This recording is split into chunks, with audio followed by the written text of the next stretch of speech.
देखिए, चुनौती तो बहुत बड़ी है कि पिछले 10 सालों से यहाँ कोई भी कार्य नहीं किया। प्रत्येक घर में जाके पूछ सकते हैं, सड़कों की स्थिति बहुत ही ज़्यादा खराब है। और पार्क में जब अगर रोशनी पहले इन पार्कों का, सड़कों का, सीवरेज का, ये सब चीज़ का इंतजाम किया जाए, नल का पानी की, लोगों को पानी की बहुत दिक्कत हो। रोशनी नहीं रहने से बहुत सारे असामाजिक तत्व यहाँ पे इकट्ठे होते हैं, जिससे पूरे मोहल्ले, कॉलोनी वालों को बहुत परेशान। तो पिछले 10 साल से आप मान सकते हैं 15 साल से कोई विकास नहीं हुआ। लोगों का ये कहना है कि भूपेश सरकार अच्छा काम कर रहे हैं। क्या लगता है कि राज्य में आपकी सरकार है और महापौर भी आपका बन जाएगा, पार्षद भी आप चुन के आ जाएंगे, कितना विकास देखते हैं उसके बाद?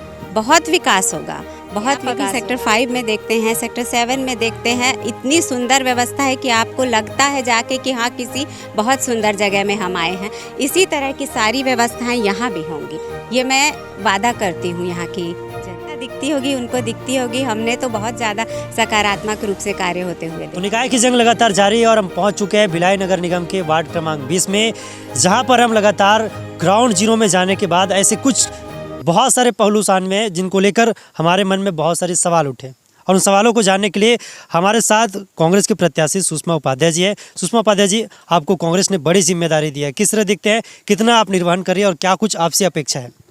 जी, सबसे पहले तो मैं कांग्रेस पार्टी का और माननीय विधायक जी देवेंद्र यादव जी का और हमारे जो अध्यक्ष हैं कांग्रेस के मुकेश चंद्राकर जी का और पूरी पार्टी के वरिष्ठ जनों का धन्यवाद करती हूं, क्योंकि उन्होंने मुझे एक बहुत बड़ी जिम्मेदारी दी है और इस जिम्मेदारी पे मैं बहुत आशा के साथ आगे उतरी हूं कि मैं पूर्ण समर्पित रूप से उनकी सेवा करूंगी। अपनी पार्टी का नाम कभी खराब नहीं होने दूंगी और हमेशा उनके लिए तत्पर होकर कार्य करूंगी। किस तरह देख रहे हैं? एक बड़ी चुनौती है, बीजेपी के भी दिग्गज नेता है, 20 सालों से यहाँ पर उनका सत्ता काबिज है इस वार्ड में, कितनी बड़ी चुनौती देखते हैं आप? जी, देखिए, चुनौती तो बहुत बड़ी है कि पिछले 10 सालों से यहाँ कोई भी कार्य नहीं किया गया है। जैसा कि आप देख सकते हैं कि ये पार्क है, पूरी तरह से जीर्ण शीर्ण हो चुका है। ये पानी की टंकी है जो कि जर्जर स्थिति में आ चुकी है और इसकी वजह से यहाँ का पानी बंद कर दिया गया है। तो जिस तरह से ये स्थिति आप देख रहे हैं, सड़कों की भी स्थिति आप प्रत्येक घर में जाके पूछ सकते हैं, सड़कों की स्थिति बहुत ही ज़्यादा ख़राब है। और पार्क में जब अगर रोशनी नहीं है, हमने अपनी तरफ से भी कई बार ऐसे लाइट वाइट लगवाई हैं ताकि लोगों को असुविधा ना हो, लेकिन एक तरह से ये है कि जब हम अपनी पार्टी के किसी प्रतिनिधि के तौर पर आते हैं तब हम उस कार्य को बहुत अच्छी तरह आगे बढ़ा सकते हैं, क्योंकि उसमें हमारी पार्टी का भी समर्थन हमको मिलता है।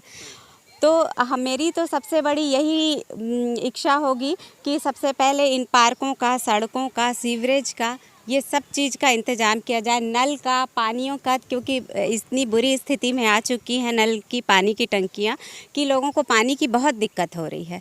और रोड की तो इतनी ज़्यादा समस्या है कि लोगों को गाड़ी में तो छोड़िए, पैदल चलना मुश्किल हो रहा है। और पिछले 10 सालों से यहाँ सड़क के नाम पर कुछ भी नहीं, एक कंकड़ भी नहीं उठाया गया, इस तरह का काम हुआ है, इस बुरी स्थिति में है। बात करें यहाँ पर जो स्थानीय जो समस्या है उसको लेकर आप लगातार मुखर रही है, चाहे आप सत्ता में ना रहते हुए भी, पार्षद ना रहते हुए भी, जनप्रतिनिधि ना होते हुए भी आपने बहुत सारे ऐसे कार्य कराए। अगर आप मान लो जाए पार्षद चुनकर आ जाती है, सत्ता में आ जाती है, तो आपकी जिम्मेदारी और बढ़ जाएगी। क्या कुछ आपकी योजना है, क्या कुछ रणनीति है, क्या कुछ आपके घोषणा पत्र है जिनके माध्यम से आप लगातार जनता के बीच में जा रही है? जी, हमारे घोषणा पत्र में सबसे पहले तो सड़कों की व्यवस्था को सुंदर बनाना है, क्योंकि जो सड़कें हैं वो बहुत जीर्ण शीर्ण हो चुकी हैं, तो उनको थोड़ा नीचे उनका गड्ढा करके फिर उसके बाद समतल रूप से कराना है, ताकि बहुत आसानी से सुगम आवागमन हो सके। और उसके बाद दूसरी सबसे ज़्यादा बड़ी व्यवस्था करानी है पानी की टंकियों की, जो कि नल एक पानी की प्राथमिकता होती है, जीवन जल है तो जीवन है ना। तो अगर पानी ठीक नहीं आएगा लोगों के पास तो बहुत प्रॉब्लम की बात है, बहुत परेशानी होती है लोगों को। और उसके बाद हमने सोचा है कि जितने भी पार्क हैं उचित रोशनी की व्यवस्था हो सब जगह, और रोशनी नहीं रहने से बहुत सारे असामाजिक तत्व यहाँ पे इकट्ठे होते हैं, जिससे पूरे मोहल्ले, कॉलोनी वालों को बहुत परेशानियाँ होती हैं। तो सबसे पहले यहाँ पूर्ण रूप से सुंदर और बगीचे सुंदर हों, व्यवस्था हो, उनमें चौकीदार हों, उनकी देख रेख करने वाला हो और रोशनी की पर्याप्त व्यवस्था हो।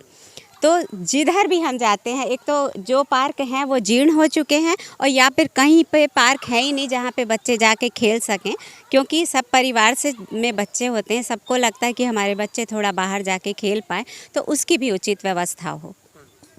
देखा जाए तो हम सड़क की बात करें तो सड़क है या गड्ढे है, गड्ढे में सड़क है समझ ही नहीं आ रहा है, नाली है या फिर नाली में सड़क है ये भी समझ नहीं आ रहा है, गली में नालियाँ बह रहे हैं। इसको किस तरह से उनकी क्या समुचित व्यवस्था करेंगे, किस तरीके से, कब से ये हाल है और किस तरीके से आप देखते हैं इसको?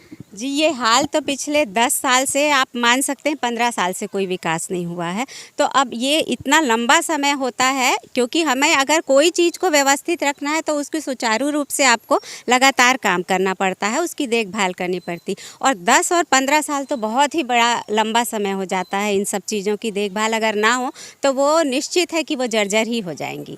तो हमारी तो सबसे पहले यही प्राथमिकता है कि पहले हम नालियाँ और सड़कें को सुव्यवस्थित करें सबसे पहली, और तीसरा पानी का। फिर उसके बाद जैसे जैसे हम आगे बढ़ते जाएंगे, हम जगह जगह CCTV कैमरे भी लगवाने की सोच रहे हैं, जिससे कि ऐसा लोग सुरक्षित महसूस कर सकें कि कोई भी असामाजिक घटना ना हो।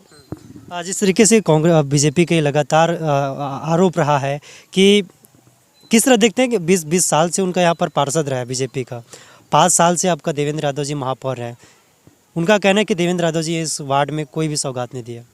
जी, ऐसा नहीं है कि उन्होंने, उनकी तरफ से कोई कमी रही हो। यहाँ के जो भी प्रतिनिधि हैं उनको अपनी बात रखेंगे, वो अपनी बात रखेंगे तो वो कार्य ज़रूर होगा। जी, कहीं ना कहीं नाकाम रहा है। बिल्कुल नाकाम रहे हैं। पिछले 10 सालों में शायद कुछ भी उनके पास ऐसा प्रस्ताव नहीं गया, या कि इच्छा शक्ति की कमी रही होगी, जो कि हमारे माननीय जो भी पार्षद रहे हैं और जो भी विधायक रहे हैं हमारे यहाँ के, तो अगर उनकी तरफ से कोई प्रस्ताव जाता है तो वो ज़रूर पूर्ण होता है, पर अगर आपके अंदर इच्छा शक्ति नहीं होगी तो वो कार्य कैसे होगा ना। हम वार्ड में घूम रहे थे, लोगों का ये कहना है कि भूपेश सरकार अच्छा काम कर रहा है। क्या लगता है कि राज्य में आपकी सरकार है और महापौर भी आपका बन जाएगा, पार्षद भी आप चुन के आ जाएंगे, कितना विकास देखते हैं उसके बाद? बहुत विकास होगा, बहुत विकास होगा। अगर यहाँ पर पार्षद भी कांग्रेस का की चुन के आती है तो हमारे आदरणीय भूपेश बघेल जी और हमारे आदरणीय देवेंद्र यादव जी जो कि विधायक हैं, तो सब मिलकर, यहाँ हम सब मिलकर बहुत अच्छे कार्य करेंगे। जैसा कि आप अभी सेक्टर 5 में देखते हैं, सेक्टर 7 में देखते हैं, इतनी सुंदर व्यवस्था है कि आपको लगता है जाके कि हाँ, किसी बहुत सुंदर जगह में हम आए हैं। इसी तरह की सारी व्यवस्थाएं यहाँ भी होंगी, ये मैं वादा करती हूँ यहाँ की जनता के साथ। भूपेश सरकार के 3 साल पूरा हो गए, किस तरह देखते हैं भूपेश सरकार, जहाँ एक और आपके जो निर्दलीय खड़े हैं, आपके जो विपक्ष में खड़े बीजेपी, उनका साफ तौर पर कहना है कि भूपेश सरकार के 3 साल में कोई काम नहीं हुआ है, कितना काम देखते हैं आप? हम बहुत सारे कार्य देखते हैं और जिनको नकारात्मकता दिखती होगी उनको दिखती होगी, हमने तो बहुत ज़्यादा सकारात्मक रूप से कार्य होते हुए देखे हैं। तो निश्चित तौर पर ये थे हमारे साथ सुषमा उपाध्याय, वार्ड क्रमांक 20 से, जो कांग्रेस के पार्षद प्रत्याशी। उनका साफ तौर पर कहना है कि 20 सालों से यहाँ पर बीजेपी के पार्षद चुने गए, लेकिन पार्षद चुने गए हैं, लेकिन किसी भी तरीके से कई जगह विकास के कोई भी चिन्हांकित एक मॉडल तैयार नहीं हो पाया है, जिससे क्षेत्रवासियों को, वार्डवासियों को काफ़ी तकलीफ़ों का सामना करना पड़ रहा है। चाहे सड़क की बात करें या गार्डन की बात करें या फिर तमाम अवस्था इस वार्ड में फैला हुआ है, जिसको लेकर के उनका एक संकल्प है और उस संकल्प को लेकर वो इस मैदान में उतरे हैं। अब देखना 20 तारीख को जनता का क्या कुछ मत होता है और क्या कुछ 23 तारीख को रंग निकल कर सामने आता है। कैमरा पर्सन अक्षय कुमार के साथ आज निकट के सुरमा, भिलाई, छत्तीसगढ़।